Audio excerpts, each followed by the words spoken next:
معزز علماء کرام، قابل صد احترام بزرگوں اور میرے عزیز دوستوں اور پردے میں رہنے والی میری مائیں اور بہنیں، ایک اردو شاعر نے کہا ہے، جاگنا ہے جاگ لے افلاک کے سائے تلے، حشر تک یوں ہی سونا پڑے گا خاک کے سائے تلے۔ جاگنا ہے جاگ لے افلاک کے سائے تلے، حشر تک یوں ہی سونا پڑے گا خاک کے سائے تلے۔ دوسرے ایک شاعر نے کہا ہے، جگہ جی لگانے کی دنیا نہیں ہے، یہ عبرت کی جا ہے تماشا نہیں ہے۔ اردو جس طرح شعراء دنیا کے اندر پیدا ہوئے، ہر زبان میں شاعر پیدا ہوئے ہیں۔ شیخ سعدی رحمۃ اللہ علیہ فارسی زبان میں ایک بڑے اونچے درجے کے شاعر ہیں۔ انہوں نے ایک بات کہی ہے شعر کے ذریعے سے، خلاف پیمبر کسے رہ گزید کہ ہرگز بمنزل نہ خواہد رسید۔ کوئی بھی انسان منزل مقصود تک اس وقت تک نہیں پہنچ سکتا جب تک کہ وہ نبی اکرم صلی اللہ علیہ وسلم کی سچی سنت کا پیروکار نہ ہو جائے۔ تو واقعتاً شعر یہ نبی اکرم صلی اللہ علیہ وسلم کی اس حدیث کا ترجمانی کرتا ہے۔ حضور اکرم صلی اللہ علیہ وسلم نے فرمایا، لا یؤمن احدکم حتی یکون ہواہ تبعا لما جئت بہ۔ تم میں سے کوئی شخص اس وقت تک مومن کامل نہیں ہو سکتا جب تک کہ میری لائی ہوئی شریعت کے تابع اس کی خواہشات نہ ہو جائے۔ آج ہم لوگ ناکام اس وجہ سے ہیں، دنیا ہمارے پاس کم نہیں ہے، دولت ہمارے پاس بہت ہے، لیکن دولت کی قدر کرنی ہم کو نہیں آتی۔ ہم نے دنیا سے محبت کی، اب دنیا کا کچھ حصہ ہمیں ملا جو ہماری ضرورت سے زائد، لیکن خرچ کرنے کا سلیقہ اور تمیز ہمیں نہیں ہے۔ اگر ہمیں زندگی گزارنے کا وہ سلیقہ اگر ہم نے اپنے نبی معصوم سے لیا ہوا ہوتا تو ہم کبھی بھی اس طرح خرچ نہیں کرتے کہ ہمیں شیطان کا بھائی کہا جا سکے۔ تاریخ میں لکھا ہوا ہے کہ حضرت عثمان غنی رضی اللہ تعالیٰ عنہ کے پاس ایک سائل پہنچا۔ اس سے پہلے وہ امام الانبیاء جناب محمد عربی صلی اللہ علیہ وسلم کے پاس پہنچ چکا تھا۔ کہا کہ اے اللہ کے نبی صلی اللہ علیہ وسلم، مجھے کچھ رقم کی ضرورت ہے، اگر آپ کے پاس ہو تو آپ میری مدد کر دیجیے۔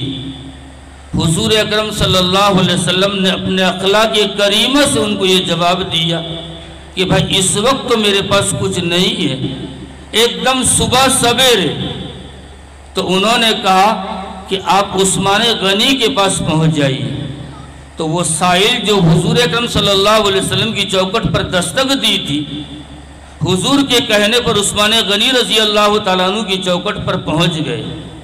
تو جا کر دیکھا کہ عثمان غنی رضی اللہ تعالیٰ عنہ کے گھر میں امام الانبیاء جناب محمد عربی صلی اللہ علیہ وسلم کی لخت جگر جو ان کے نکاح میں تھی، ان سے تھوڑی باتوں کا تکرار ہو رہا تھا۔ تکرار کس بات کا؟ تکرار ایک معمولی سی بات، وہ جو تیل میں بتی ڈال کر اس کو رات میں جلایا کرتے تھے، تو اس دن ان کی اہلیہ نے تھوڑی سی موٹی سی بتی ڈال دی، تو رات بھر جلنے پر تھوڑا تیل زیادہ اس میں خرچ ہوا۔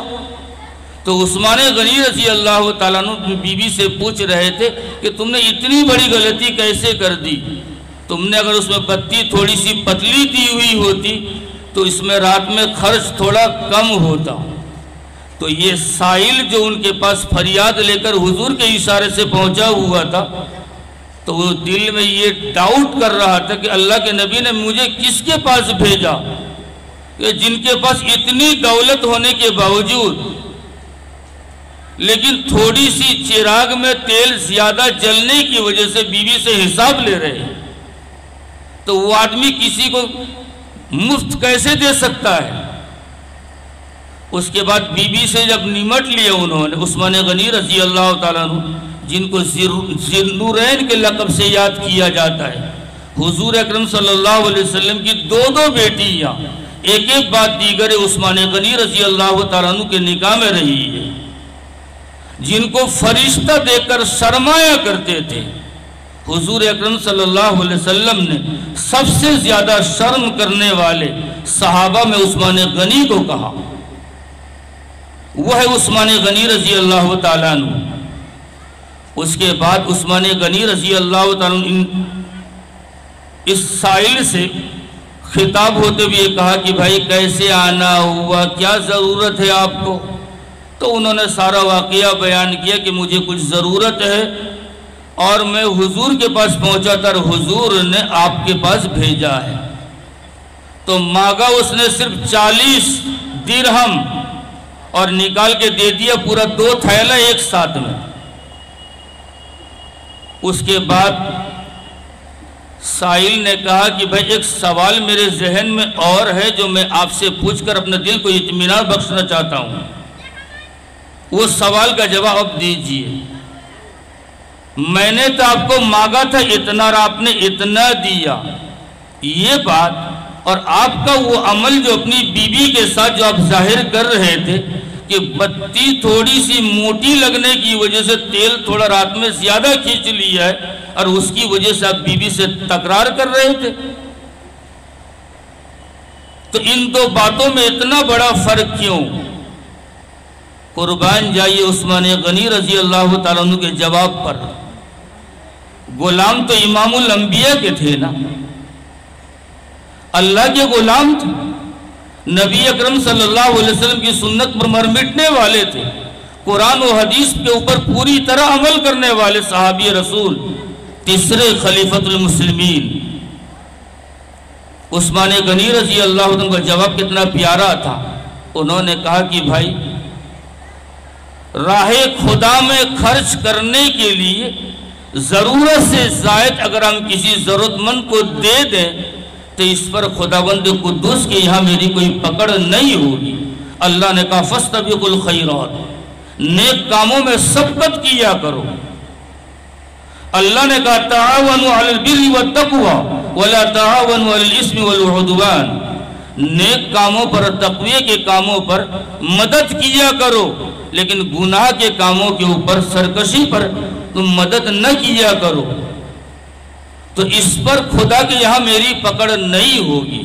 اور اپنی ذاتی ضرورت کے لیے جب خرچ کرنا ہو تو اس میں تقوی کی زندگی اللہ تعالیٰ کو زیادہ محمود ہے، زیادہ پسندیدہ ہے، لیکن اس میں اگر ضرورت سے زیادہ اگر خرچ کریں گے، یہ محنت کی کمائی کا حلال پیسہ ضرورت سے زیادہ اگر اپنے اوپر خرچ کریں گے تو خدا کے یہاں میری پکڑ ہوگی۔ رب کائنات نے کہا ان المبذرین کانوا اخوان الشیاطین، اللہ نے کہا کلوا واشربوا ہنیئا، کھاؤ پیو بخوشی، بریانی کے ساتھ اگر آپ نے اس کے ساتھ چٹنی بھی لے لیا ہو تو اس کی اجازت ہے، لیکن جس کو تم کھا نہیں سکتے اس کو پھینکو گے تم، ضائع کرو گے تم، تو اتنا کھانا آپ کو لینے کی ضرورت نہیں ہے۔ تو پروردگار عالم نے فرمایا ان المبذرین کانوا اخوان الشیاطین، ضرورت سے زیادہ خرچ کرنے والے یہ شیطان کا بھائی ہوتا ہے، تو شیطانوں کے سرے فہرست ان کا نام پہنچ جاتا ہے۔ تو اپنی ذاتی ضرورت میں ضرورت سے زیادہ خرچ کرنے پر خدا کے سامنے ہم کو حساب دینا ہوگا۔ کل میدان حشر میں جب تک اللہ تعالیٰ مجھ سے یہ نہ سوال کر لیں کہ تم نے کمایا کس طرح سے اور خرچ کہاں کہاں کس طرح سے کیا ہے، اس وقت تک ایک قدم آگے نہیں بڑھ سکتے ہم۔ تو اس لیے یہاں احتیاط برتنے کی ضرورت ہے، اور راہ خدا میں مال لٹانے کی جگہ وہاں احتیاط نہیں بلکہ ضرورت سے زیادہ بھی خرچ کیا جا سکتا ہے کہ اس میں اجر و ثواب میں اور ترقی ہوگی۔ اور آج ہم لوگوں نے اپنی عادت کیا بنا لی ہے؟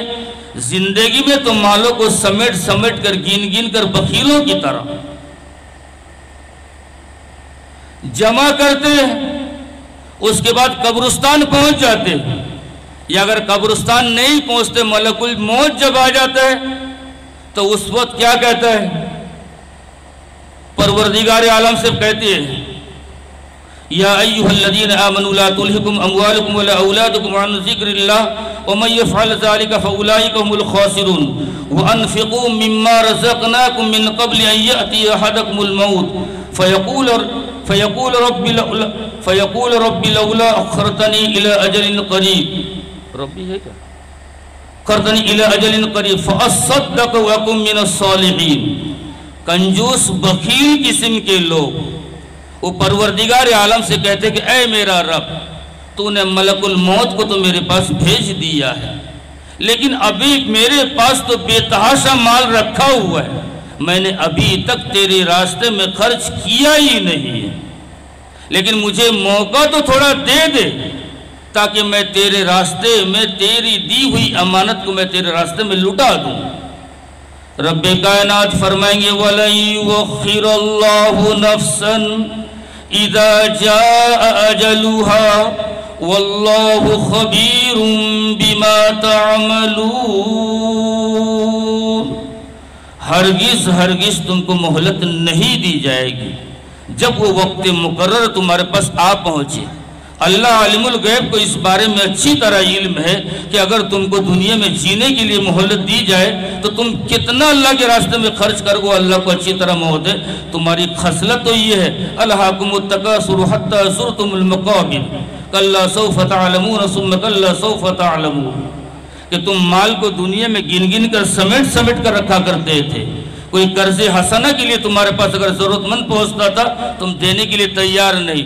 ہم یہاں دے کر پیچھے کیوں گھومیں؟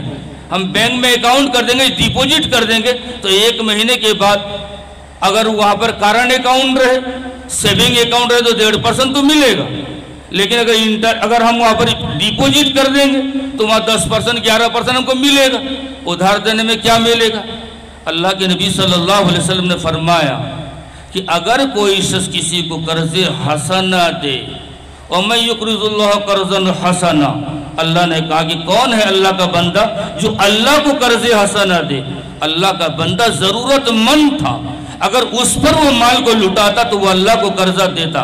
وَمَا تُقَدِّمُوا لِأَنفُسِكُم مِّن خَيْرٍ تَجِدُوهُ عِندَ اللَّهِ هُوَ خَيْرًا وَأَعْظَمَ أَجْرًا وَاسْتَغْفِرُوا اللَّهَ إِنَّ اللَّهَ غَفُورٌ رَحِيمٌ۔ اگر دنیا میں بندہ نیکی کما لیتا، اس کے لیے اللہ کے راستے میں خرچ کرتا تو ایسے بینک میں جمع ہوتا جو جہاں چوری ہاری کا خطرہ نہیں، وہ اللہ کی اسٹیٹ بینک میں نہیں بلکہ میڈ ان اللہ جو بینک تھا اس میں جمع رہتا جہاں چوری ہاری کا خطرہ نہیں۔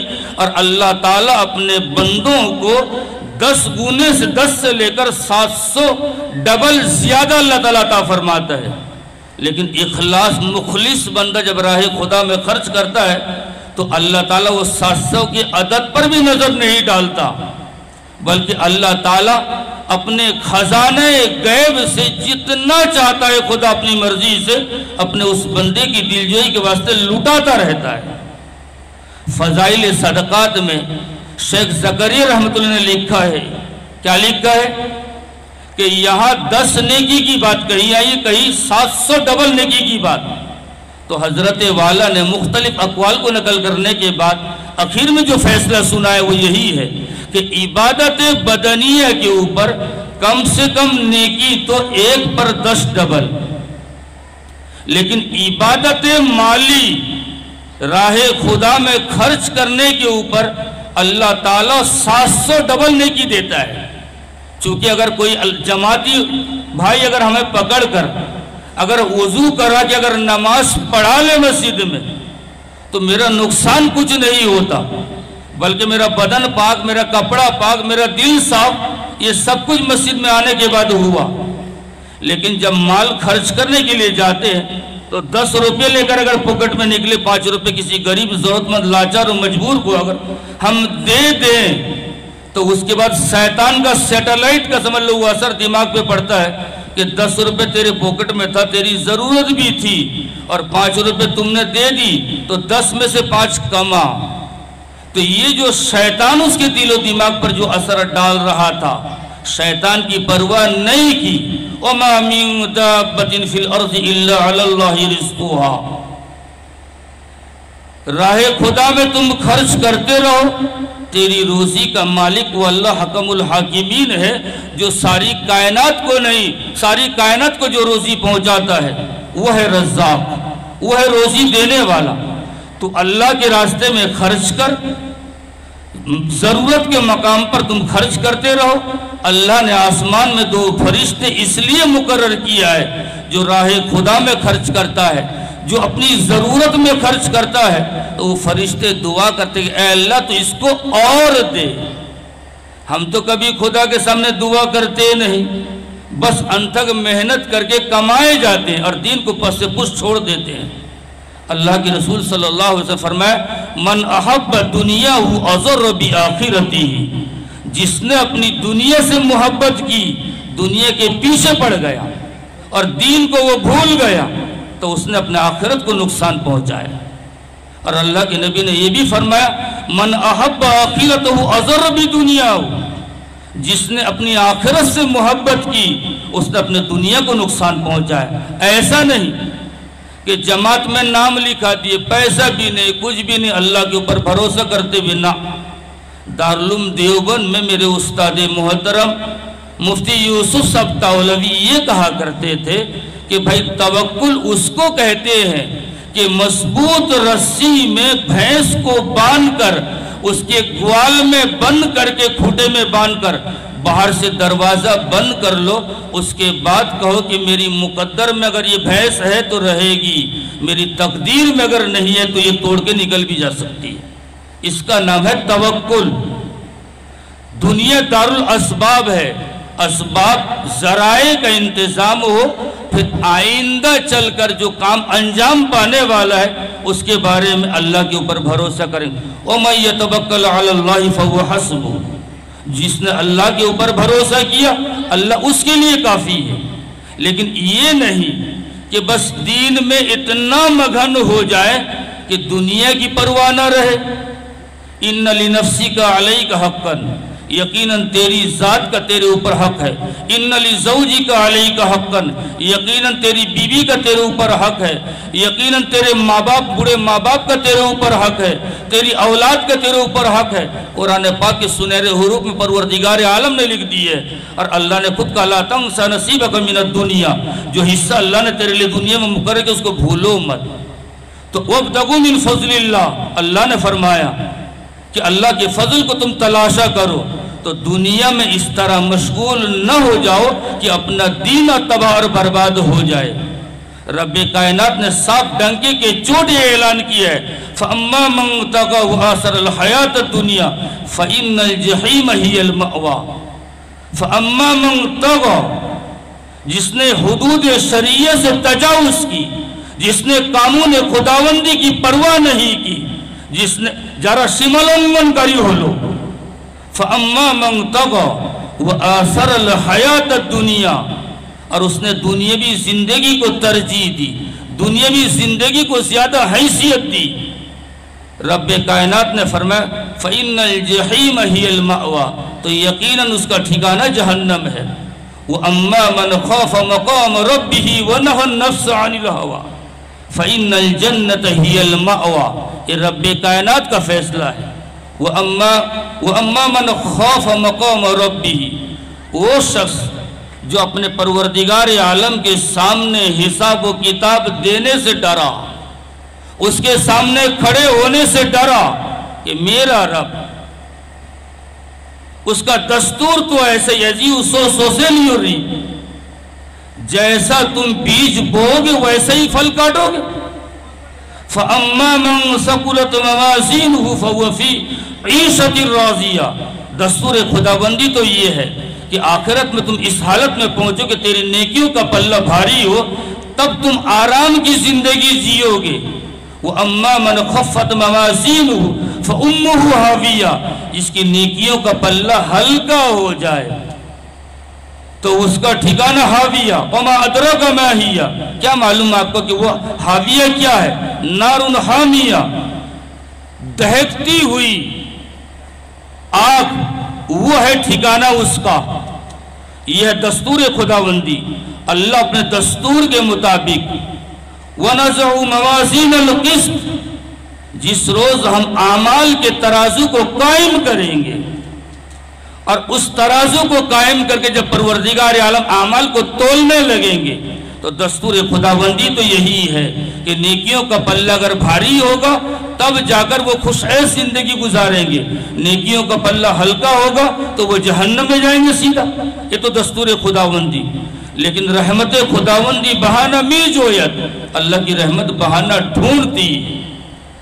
کوئی اللہ کا بندہ ایک سجدہ بھی اللہ کے پسند کے مطابق اخلاص کے ساتھ نظر آیا تو ہو سکتا ہے کہ رب کائنات اسی ایک سجدے کی وجہ سے اس کی مغفرت کر دے، وہ بات الگ رہی۔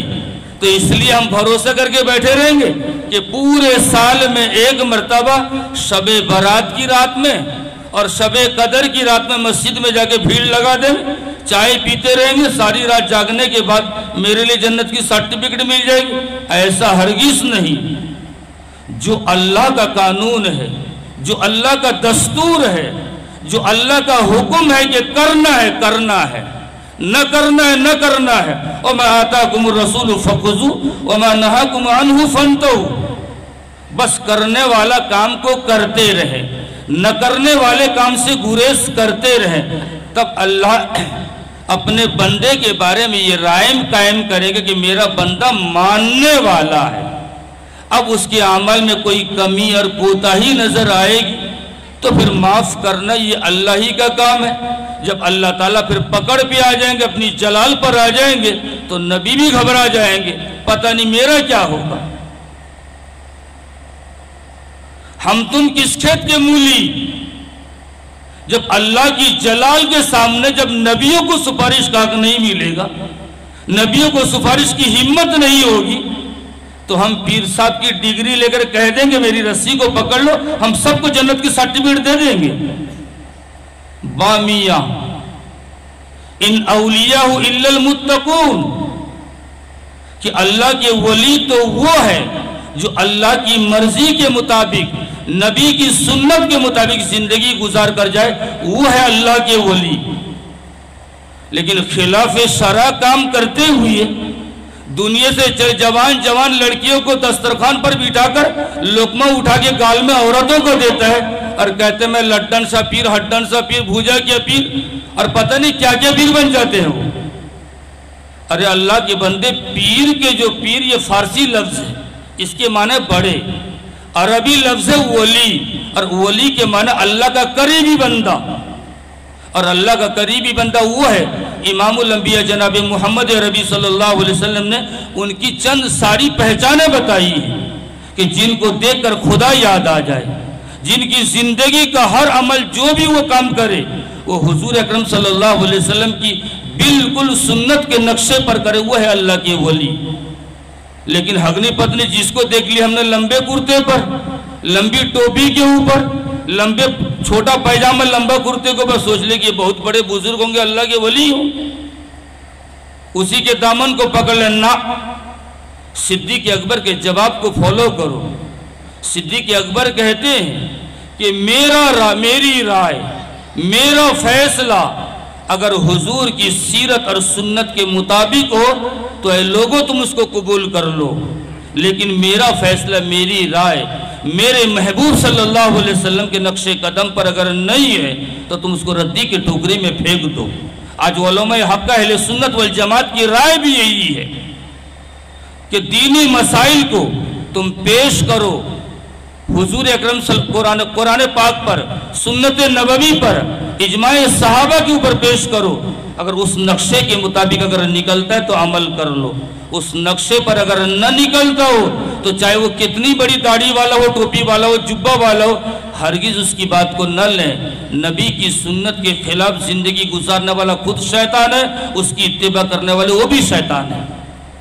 اس لیے رب کائنات نے ڈنکی کے چوٹ یہ اعلان کیا تھا، یا ایھا الذین آمنوا ادخلوا فی السلم کافہ، اے ایمان والو، اے مجھ پر یقین رکھنے والو، اے میرے وہ بندے جو روز جزا کا مالک مجھے سمجھنے والو، احکم الحاکمین سمجھنے والو، مجھ پر پوری طرح وشواس جمانے والو، یا ایھا الذین آمنوا ادخلوا فی السلم کافہ، ایمان میں پوری طرح داخل ہو جاؤ۔ اور ایمان میں پوری طرح داخل ہونے کے لیے کس چیز کی ضرورت ہے؟ کہ جب ہم نے کلمہ طیبہ لا الہ الا اللہ کو پڑھا تھا تو اسی وقت کہا تھا، اے پروردگار عالم، ہم نے تم سے عہد کی ہے، آج کے بعد سے ہم تیری مرضی کے علاوہ کبھی بھی اپنی مرضی کے مطابق نہیں جیئیں گے۔ اسی کا نام ہے لا الہ الا اللہ۔ تو جب یہی عہد ہم نے اللہ سے کی ہے تو اپنی مرضی کے مطابق زندگی گزارنے کو ہم دینداری سمجھ لیں گے، ہم اسی کو تقوی سمجھ لیں گے۔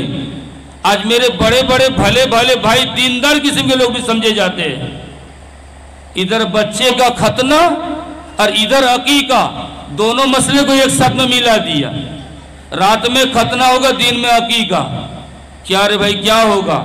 نہ جانو، جو امک کا لڑکا ہے نا اس کا وہی کاٹا جائے گا، لیکن دونوں کا مقصد الگ الگ ہے۔ عقیقہ کا اصل مقصد ہے اپنی نسل کی پرچار۔ عقیقہ جو صدقہ بنتا ہے یہ درجہ بعد کا ہے کہ راہ خدا میں انسان جو بھی ثواب کے ارادے سے کرتا ہے وہ ہے صدقہ۔ صدقہ یصدق صداقتاً، اس کے معنی سچ کر کے دکھلانا ہے۔ ہم نے اللہ کے راستے میں مال کو خرچ کیا ہے تو اپنے ایمان کو سچ کر کے دکھلایا کہ نبی کا حکم تھا، اللہ کا حکم تھا۔ ہم نے کوئی نیک کام کیا ہے تو وہ بھی صدقہ ہے۔ ہم نے اپنی بیوی سے ہم بستری کی ہے تو یہ بھی نبی کی سنت کی اتباع میں کی ہے، تو یہ بھی صدقہ ہے کہ اپنے ایمان کو سچ کر کے دکھلایا ہے۔ تو ثواب کے ارادے سے جو بھی کام اللہ کی مرضی کے مطابق، نبی کی سنت کے مطابق ہم نے کیے، یہ سب کے سب صدقہ ہے۔ جب یہ سب کے سب صدقہ ہے تو اب صدقہ تو بنے گا ہر نیک کام۔ تو عقیقے کا مقصد جو فلاں کی لڑکی فلاں کے لڑکے سے جو نکاح ہوا تھا، یہ اسی کا اوریجنل اولاد یہ پیدا ہوا ہے، تاکہ کوئی شخص اس کو اجنبی سمجھ کر نہ پہچان کر اس کو ولد الزنا نہ کہہ بیٹھے کہ بنا ماں باپ کا بچہ راستہ کا اپجا ہوا۔ تو عقیقہ کر کے جب ہم گوشت اپنے پڑوس میں سب کے گھر پہنچائیں گے تو سب کو پوچھے کہ بھائی یہ گوشت کیسا؟ کہہ دیا قربانی کا۔ یہ گوشت کیسا؟ نہ میرا پوتا ہوا ہے، میری پوتی ہوئی ہے، اس کی عقیقہ کا یہ گوشت ہے۔ تو اب اس کو کیا کریں گے؟ لوگ سمجھ جائیں گے یہ فلاں کا بیٹا پیدا ہوا ہے، بیٹی پیدا ہوئی ہے، ہوا عقیقہ۔ یہ تو نسل کا پرچار، اس میں تشہیر پسندیدہ ہے، جیسے نکاح کی تشہیر پسندیدہ ہے۔ غربت کا زمانہ دور تھا، صحابہ کرام سب کی دعوت کر نہیں پاتے تھے، بس شادی ہو گئی، تھوڑا سا کھانا کا انتظام، سفر کا بچا کھچا سامان، لو یہ محمد رسول اللہ کا ولیمہ ہے، تم لوگ شریک ہو جاؤ۔ آج کہتے ہیں نا لوگ، ہم تو بھائی پکا سنی ہیں، ہم تو اہل سنت والجماعت سے تعلق رکھنے والے ہیں۔ میرے سنی بھائیوں، ذرا نبی کے اس سنت کو ادا کر کے ایک مرتبہ دکھلا دو۔ سفر کی واپسی، میرے صحابہ تمہارے پاس بچا ہوا چاہے کیا ہے؟ اے اللہ کے نبی آدھی روٹی ہے، میرے پاس 2 کھجوریں ہیں، میرے پاس تھوڑی سی سرکہ ہے، میرے پاس تھوڑی سی روٹی ہے، ایک ہی دسترخوان پر لے آؤ۔ اس کے بعد حضور مسکراتے بھی یہ کہتے ہیں یہ محمد رسول اللہ کا ولیمہ ہے۔ کر سکتے ہو ایسا ولیمہ؟ کر کے دعوت کر کے کھلا سکتے ہو؟ اگر سنی ہونے کے دعویدار ہو تو نبی کے اسی سنت کے اوپر زندگی میں ایک مرتبہ عمل کر کے دکھا دو۔ تو شادی میں تشہیر یہ پسندیدہ ہے، عقیقے میں تشہیر یہ پسندیدہ ہے، جتنے لوگ زیادہ لوگوں کو خبر ہوگی اتنا اچھا ہے، تاکہ کل شادی کے بعد تنہائی میں شادی لو میرج کر کے شادی کیا، چپکے سے قاضی صاحب اکیلے تھے، ایک دو آدمی کو چندہ میں بھاڑٹیے لے کے آ گئے اور بیوی کو لے کے پہنچ گئے، لوگوں نے کہا فلاں حاجی صاحب کا بیٹا ایک لڑکی کو لے کر تنہائی میں اندھیرے میں کھڑا ہوا تھا، تو بدگمانی پیدا ہوگی لوگوں کو۔ جیسا بدگمانی کرنا حرام ہے تو مسلمان کو بدگمانی سے بچانا بھی تو ضروری ہے۔ تو یہ جو ہم نے نکاح کیا جو 10 کو پتہ نہیں چلا، حضور اکرم صلی اللہ علیہ وسلم کے دور میں کیا ہوتا تھا؟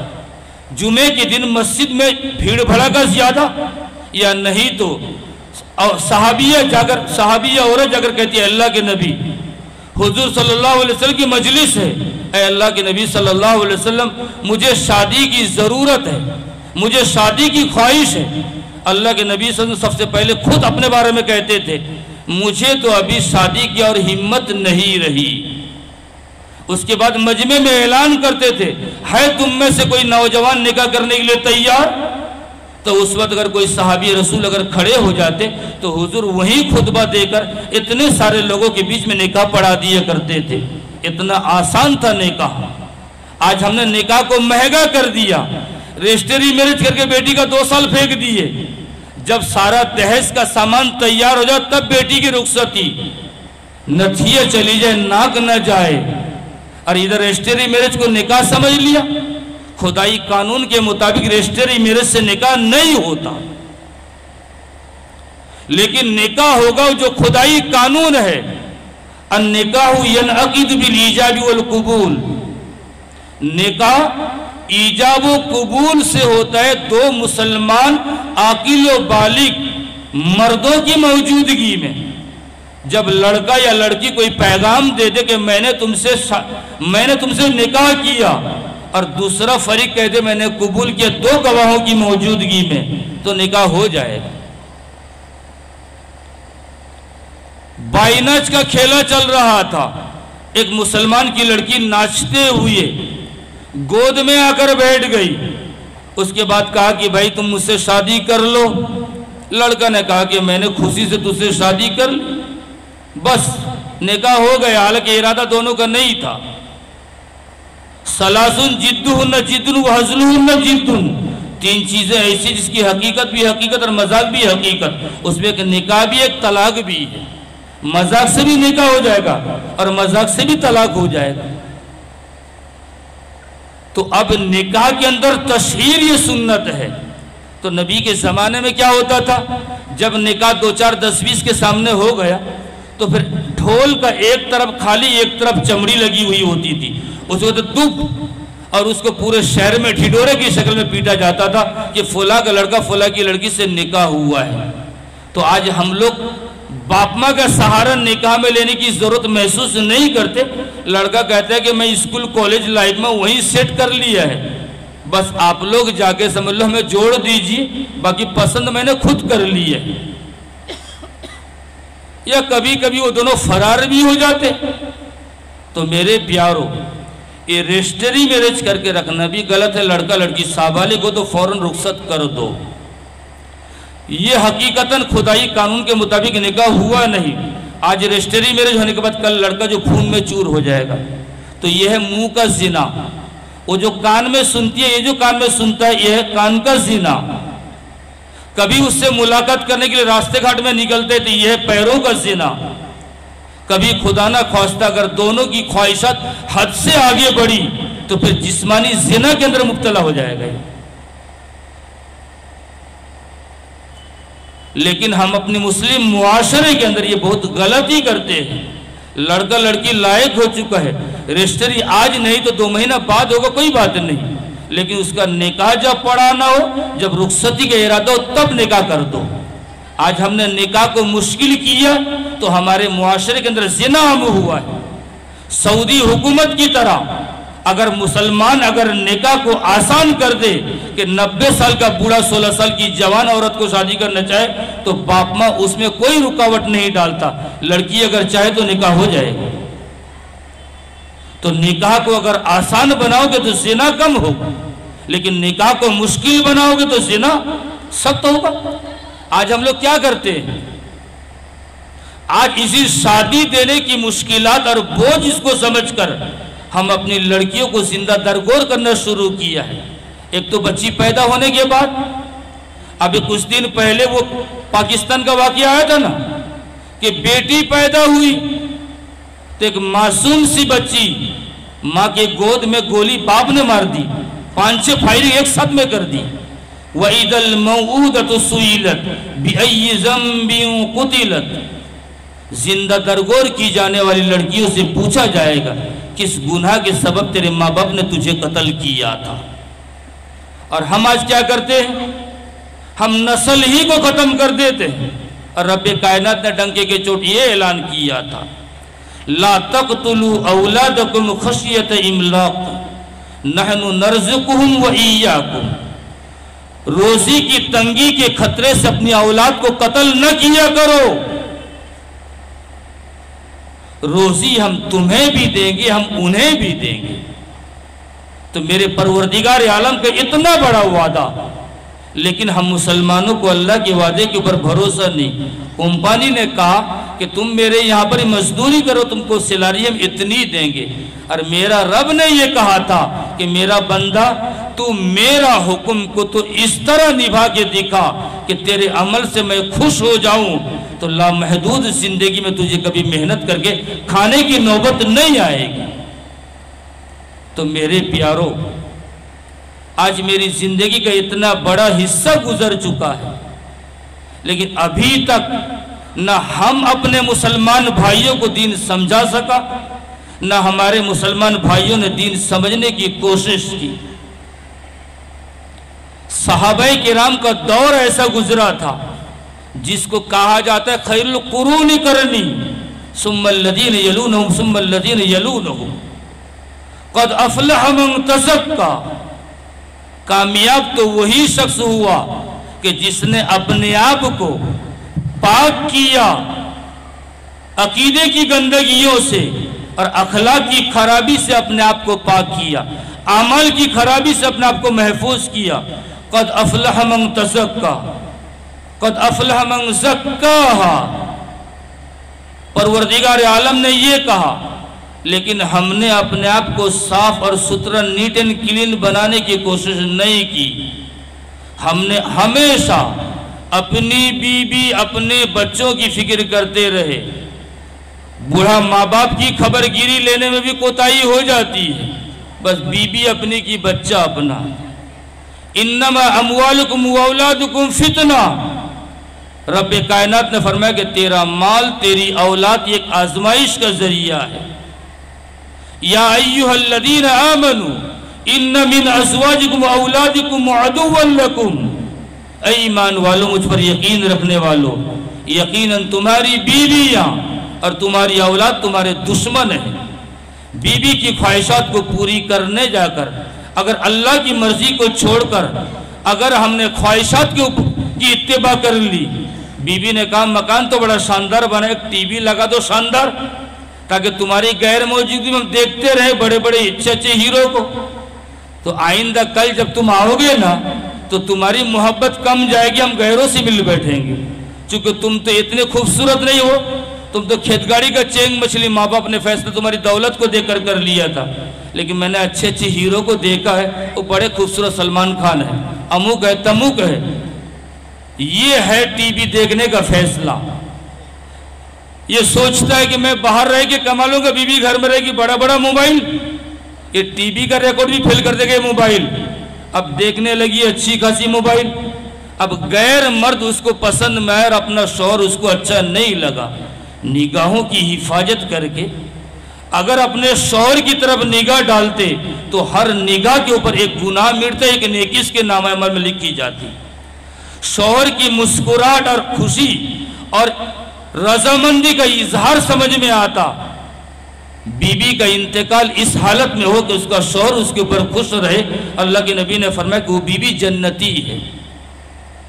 اور آج ہمارا بیویوں کو شوہر کے گھر میں رہنا ٹائم پاس، کوئی دنیاوی مقصد کے خاطر، لیکن شوہر کی خدمت کی تمنا بالکل بھی نہیں ہے۔ یا تو جائیں گے شوہر کو بنائیں گے غلام، اور ہم بیوی سمجھ لو اس کے اوپر حکومت کریں گے، میری بات مان لیے تو ٹھیک، اور نہیں تو ہم مادھمک، اچ مادھمک، B A first year second year سب کر کے جیوگرافی پڑھ کے ہے نا، تو ہم کو بچپن سے سکھایا تھا میرے ماسٹر نے کیا، او سی کہنے کس طرح خط لکھا جاتا ہے، ڈی ایم کہنے کیسے خط لکھا جاتا ہے، اس کے بعد اس سے دیدی کہنے چیف منسٹر کہنے خط کیسے لکھا جاتا ہے، کیس کچہری کرنے کا لائن کیا ہے، یہ سب کچھ تو اس نے پڑھ رکھا تھا، ساس کے خلاف، سسر کے خلاف، شوہر کے خلاف، سب کے خلاف وہ قدم بڑھا سکتی ہے۔ میرے پیارو، یہ مسلمانوں کی موت بہت قریب ہے، اور بری موت کہیں نہ ہو جائے۔ ابھی دینداری کے پہلو کو پیچھے رکھ کر جو میرے نبی نے کہا تھا، ابو ہریرہ، عبداللہ تم کو شادی کرنی ہو تو دینداری کو زیادہ ترجیح دینا، اور ہم کیا کہتے ہیں، مالدار بھی ہو اور مادھمک، اچ مادھمک پاس ہو، اور اس کو اپنے شوہر کے بارے میں پتہ نہیں جو میرے شوہر کا میرے اوپر حق کیا ہے۔ امام الانبیاء جناب محمد عربی صلی اللہ علیہ وسلم کے پاس باپ آ کر شکایت کرتا ہے، اے اللہ کے نبی صلی اللہ علیہ وسلم، میری بیٹی جوان سیانی ہے، میں ماں باپ اصرار کرتا ہوں نکاح کرنے کے لیے، لیکن میری بیٹی نکاح کے لیے تیار نہیں۔ رحمت للعالمین صاحب باپ کی یہ فریاد سن کر تڑپ اٹھے، کہا کہ بیٹی کو بلاؤ۔ بیٹی آئی، آنے کے بعد بیٹی سے کہا کہ اے بیٹی، تم اسلام کی بیٹی ہو، تم باپ کی بیٹی ہو، لیکن نکاح میں عزت زیادہ ہے، تم نکاح کیوں نہیں کرتی؟ وہ لڑکی پوچھتی ہے، اللہ کے نبی صلی اللہ علیہ وسلم آپ یہ تو بتائیں کہ نکاح کے بعد میرے شوہر، میرے سرتاج، میرے مربی کا حق مجھ پر کیا بنے گا؟ امام الانبیاء جناب محمد عربی صلی اللہ علیہ وسلم فرماتے ہیں، ہر جائز کام میں شوہر کے حکم کی پیروی کرنا۔ لڑکی کہتی ہے، اللہ کے نبی صلی اللہ علیہ وسلم، جائز کاموں کا دائرہ بہت وسیع ہے، ہر جائز کام میں میں شوہر کے حکم کی تعمیل نہیں کر سکتا۔ اللہ کے حقوق میں اگر کوئی کمی اور کوتاہی ہو جائے تو میرا رب اپنے فضل و کرم سے ان حقوق کو معاف کر سکتا ہے۔ ان اللہ لا یغفر ان یشرک بہ ویغفر ما دون ذلک لمن یشاء۔ شرک کے علاوہ باقی گناہ چاہے احد پہاڑ کے برابر کیوں نہ ہو، سمندر کے جھانک کے برابر کیوں نہ ہو، اگر اس میں شرک کا گناہ شامل نہیں ہے تو اللہ کی مرضی کے اوپر موقوف ہے۔ اللہ چاہیں گے تو معاف کر دیں گے، نہیں چاہیں گے تو اس کی پکڑ بھی کر سکتے ہیں۔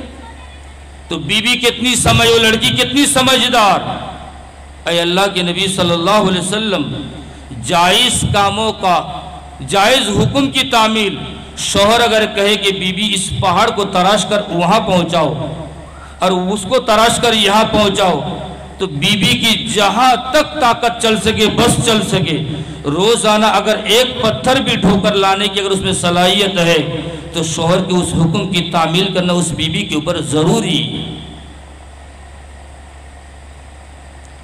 تو اب یہ شوہر کا حق اگر بی بی نے ضائع کیا ہوگا تو کل قیامت کے دن اللہ بھی معاف نہیں کریں گے جب تک اس کا شوہر اپنی بیوی کو معاف نہ کرے۔ تو جب بیٹی نے یہ جواب امام الانبیاء جناب محمد عربی صلی اللہ علیہ وسلم کے سامنے دیا کہ اللہ کے نبی، ایک شوہر کا حق ایک بیوی کے اوپر کیا ہو سکے، حضور نے فرمایا ہر جائز کاموں میں شوہر کے حکم کی تعمیل کرنا۔ بیٹی نے کہا کہ اے اللہ کے نبی، مجھ میں اتنی صلاحیت، اتنی طاقت نہیں کہ میں اپنے شوہر کے تمام حکم کی تعمیل کر سکوں۔ حضور اکرم صلی اللہ علیہ وسلم نے بیٹی کا یہ جواب سن کر اس کے باپ سے کہا کہ تم اپنی بیٹی کو نکاح کے لیے مجبور نہ کرو۔ یہ تھے وہ نبی کے زمانے کی لڑکیاں، اور آج باپ کو دیکھنے کی بھی ضرورت محسوس نہیں کرتے، لڑکی آگے سے کانٹیکٹ کر لے کے پورا بیٹھی ہوئی ہے، پورا ریڈی، بس ایرلڈائٹ دے کے سے جھوٹا دو، بس اتنا ہی کام ماں باپ کا رہ گیا ہے۔ کبھی کبھی اپنے بھی خود کر لیتی، تو یہ بھی نالائق وہ بھی نالائق، کوئی کسی کے حقوق کو نہیں پہچانتا تو باپ ماں کی کیا حقوق کو پہچانیں گے؟ جو ساس سسر کی خدمت کرے وہ، جتنی شادی بھی اتنی ڈیورس بھی۔ تو میرے پیاروں، صرف کہنے کی بات، جو میرے کہنے کا مقصد تھا آپ کے سامنے سنانے کا، واقعتاً آپ دنیا میں چاہے جتنی بھی ترقی کر لیں، لیکن جو چیز آپ کے کام آنے والی چیز ہے وہ ہے آخرت کی تیاری۔ مرنے سے پہلے اپنے ہاتھ سے 10 پیسہ آج خرچ کرو گے، آج تندرست رہتے ہوئے 1 روپیہ خرچ اگر تم کرو، کل مرنے کے بعد تمہاری اولاد اگر لاکھوں روپے بھی خرچ کرو، نیکی تو ضرور ملے گی، لیکن کتابوں میں ملتا ہے کہ آج دنیا میں تندرستی کے عالم میں اپنی حلال کمائی کی رقم میں سے اگر 1 روپیہ خرچ کریں گے تو مرنے کے بعد میری رقم اگر 700 روپے خرچ کیے جائے تو نیکی کے اس کمال تک کو نہیں پہنچ سکتی۔ اب اولاد کا دل نرم، جب آپ کارخانہ فیکٹری یا امک تمک رکھ دے گئے، چلو لٹا کے دکھا دو، بس ایک دن دنیا کو دکھا دیا، اس میں بھی ریا نمود ہے، دکھلاوا ہے، اخلاص نہیں اس میں۔ بس دنیا میں رہتے ہوئے تندرستی کے حالات میں ہوش و حواس صحیح سلامت رہتے ہوئے جو اپنے ہاتھ اٹھا کے خرچ کریں گے، اس کو کہتے ہیں خرچ۔ یہ ہے کمال کی نیکی کو حاصل کرنے والی چیز، نیکی میں کمال حاصل کرنے والی چیز۔ خرچ کیے نہیں، کنجوسی بخیلی کرتے رہے، بیٹا کھائے گا، بیوی کھائے گی۔ عمر ابن عبدالعزیز نے کیا کہا؟ میں بادشاہ تھا ملک کا، اگر آج میرے پیٹھ پیچھے دولت نہیں ہے، میری روح پرواز ہونے والی ہے، میں نے اولاد کو بے سر و سامانی کی حالت میں دنیا میں چھوڑ رہا ہوں، مجھے اس کی فکر نہیں ہے۔ میری اولاد اگر نیک ہے تو دنیا کی تنگی کا مجھے فکر نہیں ہے، اللہ اس کا غیب سے انتظام کرے گا۔ لیکن میری اولاد اگر بددین ہے تو مجھے اس کا بالکل بھی فکر، کوئی غم بھی نہیں ہے۔ عمر فاروق کی تاریخ کو اٹھا کر دیکھو، صدیق اکبر کی تاریخ کو اٹھا کر دیکھو کہ ان کا قوت حافظہ، وہ تو امیر المومنین تھے۔ فاروق اعظم 22 لاکھ اسکوائر میل ایریا، 1 میل 1.25 کلومیٹر کا، آج کے دور میں 15 مسلم ملکوں میں تقسیم ہو چکا ہے۔ وہ اتنے بڑے ایریے کے مالک، اتنی بڑی حکومت، کیا چھوڑا اپنے بیٹا عبداللہ ابن عمر کے لیے؟ وہ عثمان غنی، وہ عبد الرحمن ابن عوف رضی اللہ تعالیٰ عنہ، ان کے پاس دنیا کی دولت اتنی زیادہ تھی، آج دنیا کے ٹاٹا برلا اس کا مقابلہ نہیں کر سکتی۔ اپنے غلاموں سے لباس کو مانگ کر، عاریت کے طور پر لے کر، اس کو پہن کر، زیب تن کر کے اس دنیا سے انہوں نے دم توڑی۔ دولت کا نشہ نہیں تھا، دولت کی قیمت ان کی نظر میں نہیں تھی، دنیا کی ضرورت نہیں تھی۔ وَيُطْعِمُونَ الطَّعَامَ عَلَى حُبِّهِ مِسْكِينًا وَيَتِيمًا وَأَسِيرًا إِنَّمَا نُطْعِمُكُمْ لِوَجْهِ اللَّهِ لَا نُرِيدُ مِنكُمْ جَزَاءً وَلَا شُكُورًا۔ ہمیشہ اپنے آپ سے ضرورت مندوں کو ترجیح دیتے تھے، دنیا کے مقابل میں آخرت کو ہمیشہ ترجیح دیتے تھے۔ ہماری عادت بل تؤثرون الحیات الدنیا والآخرۃ خیر وابقیٰ۔ اللہ یہ فرماتا ہے کہ تم تو ہمیشہ دنیاوی زندگی کو ترجیح دیتے ہو، لیکن رب کائنات کا یہ فرمان ہے کہ آخرت وہ ہمیشہ برقرار اور باقی رہنے والا ہے۔ تو تم وہاں جتنے دن رہو گے وہاں کی تیاری ویسے ہی دنیا میں کرو۔ تم مرنے کے بعد تیاری کرو گے نہیں ہوگا، تیاری کرنے کی جگہ یہی ہے، الدنیا مزرعۃ الآخرہ، یہاں تیاری کرنے کی بات ہے۔ تبھی تو وہ صحابہ کرام جن کے قوت حافظہ کو ساری دنیا پر سارے سائنٹسٹ کے اوپر تقسیم کر دی جائے، لیکن ان کی عقل زیادہ بھاری نکلے گی ان کے مقابل میں۔ آج تو ایک ملک کا بادشاہ ایک آدمی بنتا ہے، اس کو دیش چلانا بڑا مشکل۔ وہ عمر قربان جائے تیرے انصاف کے اوپر کہ درندہ پرندہ چرندہ بکری سب ایک گھاٹ میں پانی پینے والی، تیرا انصاف اتنا اچھا تھا عمر، کیوں نہ ہو عمر؟ کافروں کا ملک ہے، عمر فاروق اونٹ کے نکیل کو پکڑ کر چلنے والے اور غلام اونٹ کے پیٹھ پر سوار ہے۔ اے عمر، تجھ میں وہ کون سی خوبی تھی کہ یہودی لوگ بیت المقدس کی چابی تمہارے ہاتھ میں دیا اور 1 مہینے سے اس کا محاصرہ ہم لوگوں نے کر رکھا تو مجھے نہیں دیا؟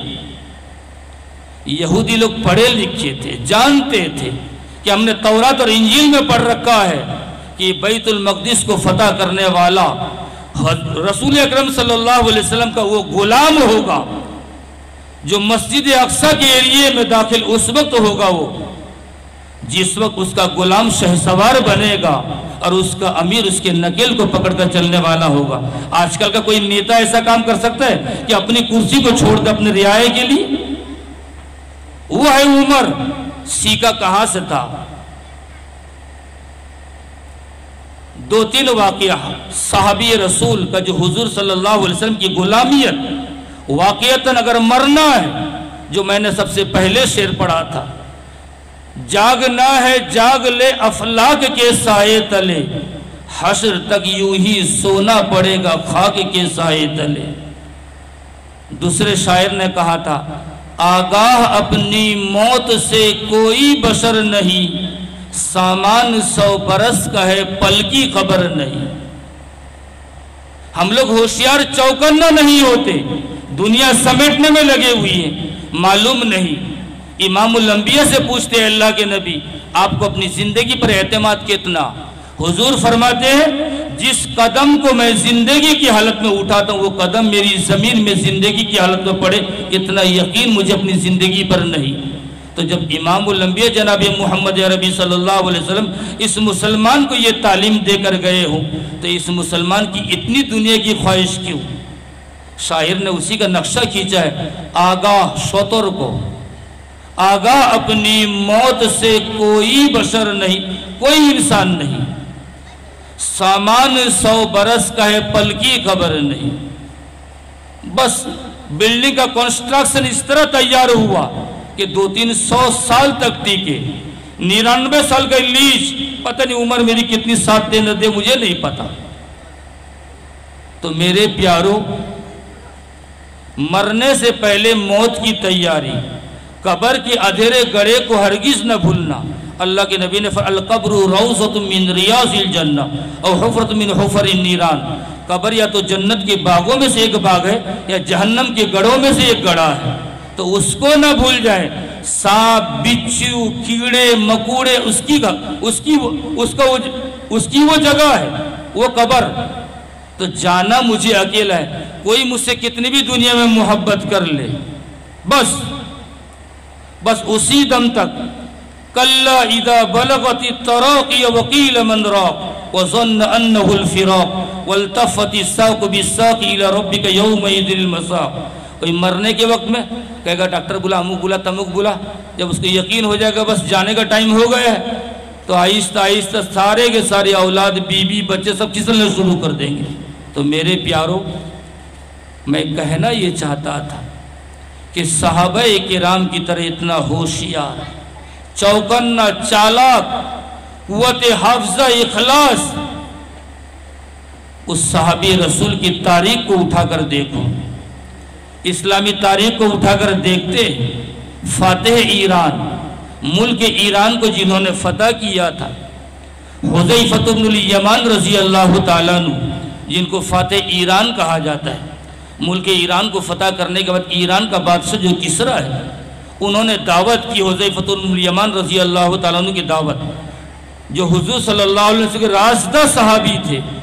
پوشیدہ باتیں حضور اکرم صلی اللہ علیہ وسلم نے حضرت حذیفہ کو بتائے رکھا تھا، وہ حضرت حذیفہ جن کو فاتح ایران کہا جاتا ہے۔ ایران کا بادشاہ کسرا نے ان کو بلایا، دعوت دی، آپ میرے دربار میں آئے۔ تو صحابی رسول ایک اللہ کے سوا کسی مخلوق کا خوف ان کے دل میں نہیں ہوتا، بلائے جائیں گے۔ تو حضرت حذیفہ رضی اللہ عنہ اس ساتھی کو ساتھ میں لے کر کسرا کے دربار میں پہنچے۔ جب کسرے کے دربار میں پہنچے تو اس وقت کھانے کے لیے انہوں نے سب سے پہلا انتظام، ایک ملک کا بادشاہ، ایک اتنے بڑے آدمی ہیں، جب ان کو دعوت دی ہے تو اب اس کی مہمان نوازی تو ہونی، ایک لقمہ ان کے ہاتھ سے نیچے دسترخوان پر گرا، زمین پر گرا، تو حضرت حذیفہ اس لقمے کو اٹھا کر اپنا منہ میں لینا چاہتے تھے۔ وہ صحابی رسول جو ان کے ساتھ گئے تھے انہوں نے کہا کہ دیکھو یہ دنیا دار لوگ ہیں، ایران کے لوگ، قیصر و کسرا لوگ دنیا دار لوگ ہیں، اگر لقمے کو زمین میں گرے ہوئے لقمے کو صاف کر کے اٹھا کر تم کھاؤ گے تو تمہاری عزت اور قدر ان کے دلوں میں نہیں رہے گی، وہ آپ کو ایک گھٹیا انسان سمجھیں گے۔ قربان جائیے حضرت حذیفہ کے جواب پر، وہ میرے ساتھی امام الانبیاء کے صحابی، اترک سنت رسول اللہ صلی اللہ علیہ وسلم لہؤلاء الحمقى، کیا ان بیوقوفوں کی وجہ سے میں رسول اللہ کی سنت کو چھوڑ دوں؟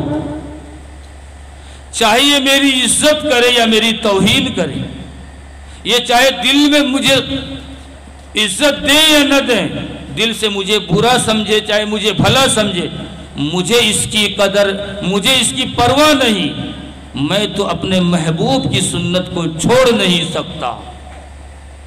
صحابی رسول حضرت حذیفہ رضی اللہ تعالیٰ عنہ نے لقمہ اٹھایا اور اس کو صاف کر کے پھر کھا گئے، چونکہ برکت ہے اس لقمے میں، نبی کا فرمان بھی ایسے ہی نہیں چھوڑ سکتے۔ میرے پیاروں، حضرت عبداللہ بن مسعود رضی اللہ تعالیٰ عنہ درود ابراہیم، اس کی تعلیم امام الانبیاء جناب محمد عربی صلی اللہ علیہ وسلم نے حضرت عبداللہ بن مسعود رضی اللہ تعالیٰ عنہ کو دی تھی۔ تو وہی عبداللہ بن مسعود رضی اللہ تعالیٰ عنہ کہتے ہیں کہ ایک دن حضور اکرم صلی اللہ علیہ وسلم خطبہ دے رہے تھے، صحابہ کرام دونوں بازو میں تھوڑے کھڑے ہوئے تھے، حضور اکرم صلی اللہ علیہ وسلم نے فرمایا خطبے کے دوران کہ تم لوگ بیٹھ جاؤ۔ حضرت عبداللہ بن مسعود رضی اللہ تعالیٰ عنہ کہتے کہ میں گھر سے مسجد کی طرف آ رہا تھا، میں نے بیٹھنے کی آواز حضور پرنور صلی اللہ علیہ وسلم کی زبان مبارک سے جب جو ہی سنا، میں راستے میں تو ہی بیٹھ گیا، اور باقی صحابہ جو مسجد میں تو بیٹھ گئے۔ حضور خطبے سے فارغ ہونے کے بعد مجھے بلایا اور کہا عبداللہ تم تو مسجد آ ہی رہے تھے، میرا مقصد تو ان ساتھیوں کو بٹھانا تھا جو مسجد میں کھڑے ہوئے تھے۔ حضرت عبداللہ ابن مسعود رضی اللہ تعالیٰ عنہ کہتے اے اللہ کے نبی صلی اللہ علیہ وسلم، میری ضمیر کو یہ گوارا نہیں کہ امام الانبیاء کا حکم ہو، عبداللہ تو ایک قدم بھی آگے بڑھا، میری ضمیر نے اس بات کی گواہی نہیں دی، تو میں نے بس آپ کے حکم کی تعمیل کی لیے میں وہی راستے ہی میں بیٹھ گیا۔ تو میرے پیاروں، صحابہ کرام کے دلوں میں کتنی اہمیت، کتنی قدر تھی حضور اکرم صلی اللہ علیہ وسلم کی ادنیٰ سے ادنیٰ سنت کی پابندی کرنے کی۔ ایک آخری واقعہ جو روایت میں ہے، صلح حدیبیہ کے موقع پر سن 7 ہجری میں جب حضور اکرم صلی اللہ علیہ وسلم صحابہ صحابیات کو ساتھ لے کر حج کے ارادے سے نکلے تھے تو راستے میں روک دیا گیا تھا، تو حضور اکرم صلی اللہ علیہ وسلم نے مقام حدیبیہ میں ہوتے ہوئے عثمان غنی رضی اللہ تعالیٰ عنہ کو حضور اکرم صلی اللہ علیہ وسلم نے تمام ساتھیوں کی طرف سے نمائندہ بنا کر خاندان قریش کے سرداروں کے پاس بھیجا کہ جاؤ تم ان سے صلح اور سمجھوتہ کی بات کرو کہ ہم لڑائی کے ارادے سے نہیں آئے، ہم کسی پر تلوار اٹھانے کے لیے نہیں آئے، ناحق ہم کسی پر ظلم کرنے کے لیے نہیں آئے، بلکہ ہم حج بیت اللہ کے ارادے سے آئے ہیں، لہذا مجھے جانے کی اجازت دی جائے۔